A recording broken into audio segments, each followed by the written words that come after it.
Alright everyone, welcome back. I'm Robbie. I'm Jye. And it's review time again. We are doing Doctor Strange. We are moving on with our MCU countdown. We're so close to the end. Brand new character, Benedict Cumberbatch comes into the universe. Mm-hmm. These are our thoughts. Doctor Strange, you think you know how the world works? What if I told you the reality you know is one of many? This doesn't make any sense. Not everything does. Not everything has to. Doctor Strange was directed by Scott Derrickson and it stars Benedict Cumberbatch, Benedict Wong. All the Benedicts are in this movie. Too many apparently. Benedicts.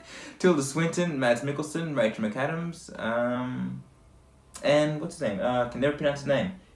The voice of Scar in the new Lion King. Well, he will be. Chiwetel Ejiofor. Chiwetel Ejiofor. I really hope I'm saying your name right. Chiwetel Ejiofor, I think that's correct. Yeah. So this is basically the origin story for Doctor Strange, as played by Benedict Cumberbatch. Which Benedict? Too many Benedicts. It pretty much it is just his origin story. It is. That's about it. Yeah. It's fun. It's good. It's a solid film.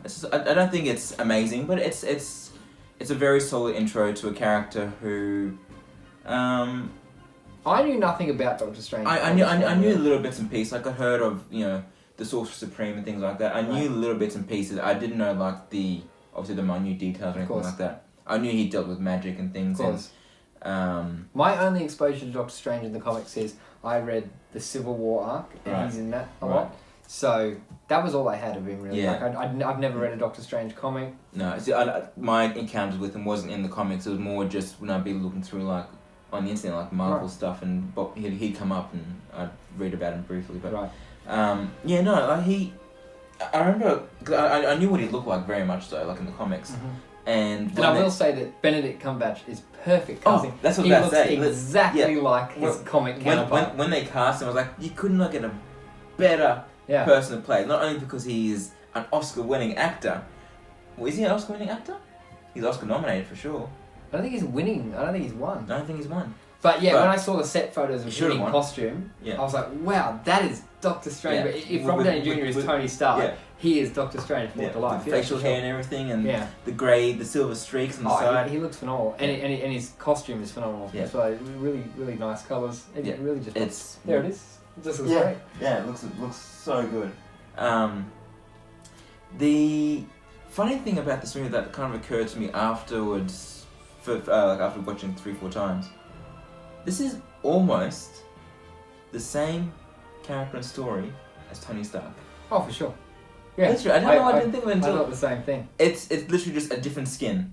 Also, it's a bit Batman Begins in a way as well. Like the same with Bruce Wayne going to... There you go, it's Iron Man meets Batman Begins. Yeah, it's very similar. But, however, it feels a lot... It still has its own identity. Like it feels different. Shows how well they did it. It took me 3 or 4 goes to actually make the connection between the two. But it's literally an eccentric, selfish billionaire has a cataclysmic thing happen to him. It's Batman and Iron Man. And he goes and he tries to find a way to heal himself, comes back a changed man. Oh yeah. That's Tony Stark. And Batman. Like, quite legitimately, there's that scene in Batman Begins where he's up in the mountains, like with his back up. That feels like this happens in this film too. Yeah. But this one has its own identity. I think it works for the most part. And, sure. And just seeing magic being brought into the MCU is good. Yeah. I was curious how they're going to, because it's been so science-based up until now. Very much so. Guardians aside and Thor aside, because that's obviously that's otherworldly. But that feels very. But here, considering Doctor Strange is still earthbound, this is the first fantastical kind of element we've had put into the MCU. Apart from Ant-Man, this is the first time we've seen really the world, like you said, the grounded world can be split open or completely torn apart. And even in Ant-Man, it's brief. And it's not perfected or anything like that. Like this is legitimate world bending. From the opening scene, it's straight into it. Okay, we need to talk about one thing that was a huge, big deal when the movie was being released: the whitewashing in the film. Yes. Tilda Swinton is the ancient Tilda one. Swinton is the ancient one. Traditionally in the comic books are Tibetan, I'm pretty sure, in the comic books. I'm not entirely even Anyway, sure. I think it was Tibetan, or something like that, and it was a guy too. I'm pretty sure. Right. So the film was being pegged as racist and sexist, and I guess I can see where they're coming from. I mean, I'm not going to get that whole debate now, but I mean, comic book aside, I think Tilda Swinton does a very good job. Well, that's how you got to look at it. Like Exactly. there's been so many changes to characters from comic books that I haven't agreed with, like Electron, Amazing Spider-Man 2 and stuff like that. It's like, okay, that's not the character I'm used to, but this person's playing it now. This is what you judge it on. Exactly. Tilda Swinton was fine. Exactly. She was fine. I think that's like you're saying. You got to judge with what's in front of you, and how well they adapt that particular element or character. And yeah, she was good. I thought she was very good. She wasn't. I didn't think she was anything special, but yeah, she was fine. Rachel McAdams, I thought she was really wasted. Didn't have very much to do. She was very wasted. She was really there just as a reaction to Doctor Strange, especially in the hospital scene. But you don't even see her that much. But yeah, she's not really used. Because I was expecting to be kind of the whole Jane Foster of the whole Yeah, me film, too. where she tags along. But every time he goes off, he just leaves it behind. I'm like, oh, so Exactly right.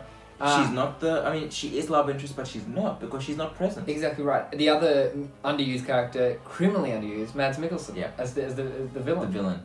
Like he doesn't feel menacing at all because we barely see him, and then when he does come in towards the end, it's like, well, you know, He didn't really do anything. he doesn't. He's there because you got the whole bit.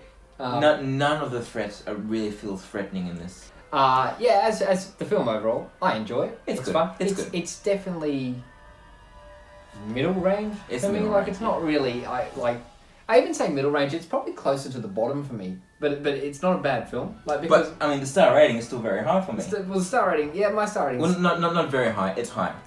My star rating's good. Like it's not a bad star rating. I'll always enjoy this movie. It just compared to the other great films in the MCU, this one just feels a notch below it. I still prefer it. I think to, even though I very much like the original Iron Man, I still prefer this to the original Iron Man. I've changed. I've recently changed. Oh, I right. now prefer the first Iron Man to this. See, because I just rewatched this as well, seeing if it would change, and no, I still feel the same about this.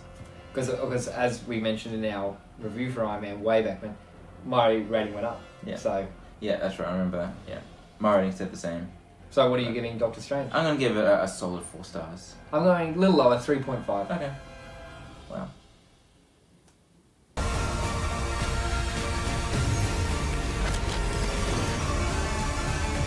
I've spent so many years peering through time, looking for you.